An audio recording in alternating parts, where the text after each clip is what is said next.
Olá, me dirijo a vocês que participam da Feira de Profissões da USP para falar um pouquinho sobre esta relação, talvez um pouco controversa, entre psicologia e política. Bom, antes eu vou me apresentar. Meu nome é Antônio, sou professor do Instituto de Psicologia, do Departamento de Psicologia Social e do Trabalho, e tenho como uma das minhas áreas de pesquisa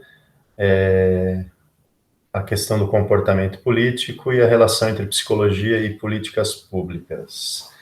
Bem, a primeira coisa que nós devemos caracterizar e entender é o que é política, né? Há várias formas de compreender o que é política, esse conceito, que é um conceito muito amplo. Uma delas, que eu vou utilizar aqui, é a compreensão da política como um modo de organização da sociedade, né? Como um fenômeno que ajuda a delinear e estruturar as relações sociais. E é justamente nas relações sociais, de acordo com a nossa concepção da psicologia social, em que o fenômeno psicológico acontece.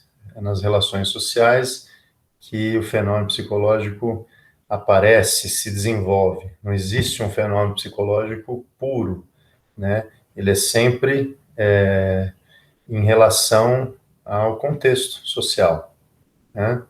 E nas relações sociais é onde ocorre a política. A vida política ocorre nas relações sociais, né? As relações de poder são desenvolvidas no campo da sociabilidade, as relações de autoridade, a relação entre líderes e liderados, né?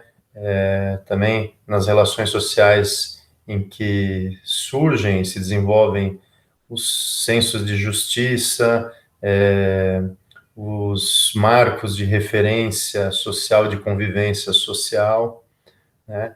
Então, não há possibilidade de a gente dissociar o fenômeno psicológico das relações sociais e as relações sociais da política, né?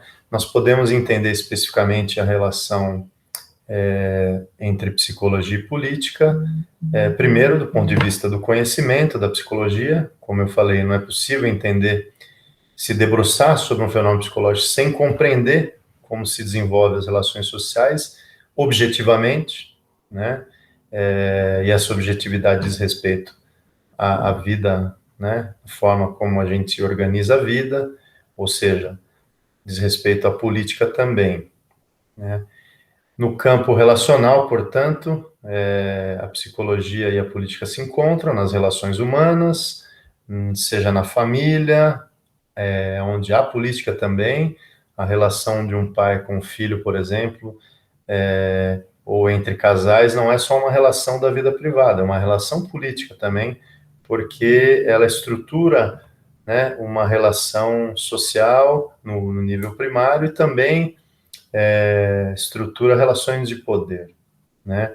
Então, a política está presente nas relações familiares, de onde brotam diferentes fenômenos psicológicos, na vida institucional, no trabalho, né? Enfim, diferentes espaços de convivência e de sociabilidade, né? Na vida em comunidade também, onde são definidos lideranças, são definidos fronteiras entre grupos sociais, onde se cria valores, né, onde se produzem valores do que é certo e do que é errado. Tudo isso tem a ver com política também, né? Tem a ver com as relações de convivência, com modos de organização de uma sociedade, né? A política também está presente nas instituições. Aí nós podemos falar da relação da psicologia com as políticas públicas, né? As políticas públicas em diferentes áreas de atuação do psicólogo. Por exemplo, na assistência social, na educação, na saúde pública, na saúde mental, para ficar nesses três exemplos, né?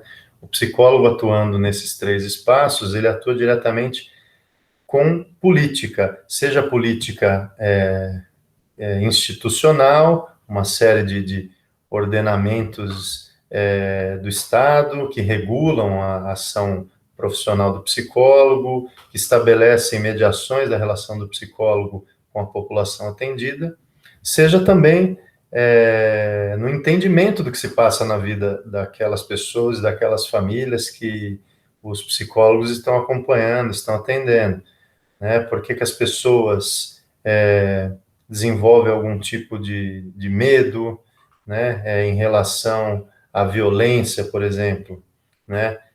Isso tem aspectos políticos envolvidos nisso, né? O medo, ele não é só uma manifestação psicofisiológica, ela é uma manifestação social. Aí nós voltamos para o campo das relações sociais.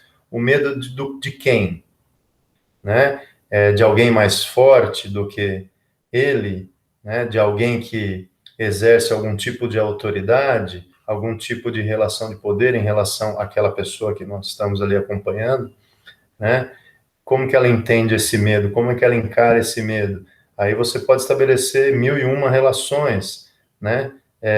A pessoa, ao contrário, ela não tem medo que a paralisa, ela tem vontade de mudar as coisas, ela tem coragem para enfrentar os desafios da vida. Isso também tem a ver com a política, né? Ela quer romper estruturas que estão colocadas ali, seja na vida institucional, seja na vida familiar, na convivência comunitária, né? Ela quer romper com os marcos de referência social, ela quer ampliar, né, seu espaço de movimentação, de relacionamento social. Tudo envolve, em maior ou menor medida, marcos de sociabilidade e relações de poder. Então, quando nós estamos atendendo, acompanhando uma família na assistência social, na educação, na saúde, ou mesmo na clínica, ou quando nós estamos discutindo, por exemplo, que tipo de trabalho, como vocês estão aí pensando, né, nessa feira de profissões, que tipo de trabalho, que tipo de carreira seguir, né? Isso também envolve uma decisão que não é uma decisão isolada, envolve uma série de vínculos sociais, de relações sociais, que também a política perpassa. Eu vou fazer a mesma coisa que o meu pai quis, porque o meu pai é uma figura de autoridade, que eu não quero, eu tenho medo, eu não quero romper, ou não, vou fazer outro tipo de coisa, porque há uma liberdade na minha família, com os meus pais, para decidir o que eu quero. Quer dizer, quais são os marcos de referência que estão postos ali, porque as pessoas tomam determinadas decisões e não outras, seja ela decisões na vida privada, ou seja decisões de escolhas profissionais, né? Sempre vai ter ali a política sendo colocada, né? E constituindo o fenômeno psicológico no campo das relações humanas. Eu quero seguir uma carreira, por exemplo, porque ela tem mais visibilidade, legitimidade social. Quem confere essa legitimidade, essa visibilidade? O Estado, os políticos, a sociedade, né? Por que profissões tão importantes não têm necessariamente a mesma visibilidade de outras profissões? Né? Quem confere maior ou menor valor para determinadas profissões, para determinadas escolhas, né? Quem estabelece o que é certo e o que é errado? Tudo isso é política, né? A política não acontece só nas eleições, ela está permeando a nossa vida, as nossas escolhas, né? Então, não é possível a gente pensar a psicologia social sem a política. Nesse sentido, a política é constituinte das relações sociais, e sendo constituinte das relações sociais, é constituinte do fenômeno psicológico. Então, você que vai escolher a psicologia, também leva em conta que, sim, é possível estabelecer essa relação e pensar essa relação, que eu acredito ser intrínseca, entre psicologia e política. Eu fico por aqui, o meu contato, não sei se será disponibilizado, mas já passo aqui, meu e-mail, antonioeusebius@usp.br. Um grande abraço e boa escolha para vocês.